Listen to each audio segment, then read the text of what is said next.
Diciamo che a candidarmi mi hanno spinto tanti cittadini che me l'hanno chiesto da mesi, me l'ha spinto un gruppo coeso che mi sta accompagnando, me l'ha spinto un territorio meraviglioso in cui abbiamo una molteplicità di forme territoriali proprio diverse. Noi abbiamo una collina, abbiamo una pianura e abbiamo una campagna con le paludi dove ci sono gli aironi.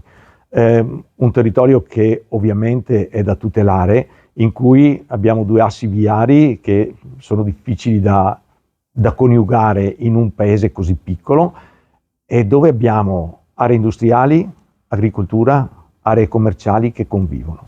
E tutto questo ovviamente deve stare insieme con i cittadini, perché i cittadini vivono questo territorio e insieme con i cittadini ci sono famiglie, bambini, anziani, attività, scuola, associazioni. Ecco, questo è tutto quello che ci preoccupa, che sta all'interno di 10 pagine di programma che sono costruite punto per punto, raccogliendo quelle che sono le informazioni, le necessità del territorio.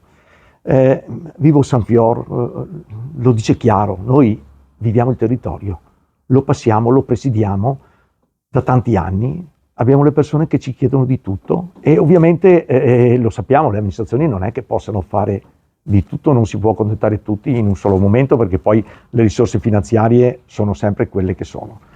Però devo dire che, e l'ho già scritto anche nel programma, io viaggio molto per lavoro, quando ritorno a casa capisco che questo territorio mi diventa sempre più importante, gli sono sempre più legato, e come me tanti altri che stanno nel gruppo. Abbiamo una cultura delle opere d'arte, intendo, che sono meravigliose e non sono pubblicizzate. Probabilmente tanti cittadini ancora di San Fior nemmeno sanno che esistono. Ecco, noi vorremmo riuscire a mettere in risalto tutto questo e vogliamo far sì che i cittadini di San Fior siano contenti di stare a San Fior. Non vogliamo sapere che ci sono dei giovani che vanno via, che vanno in Australia o che vanno in Inghilterra.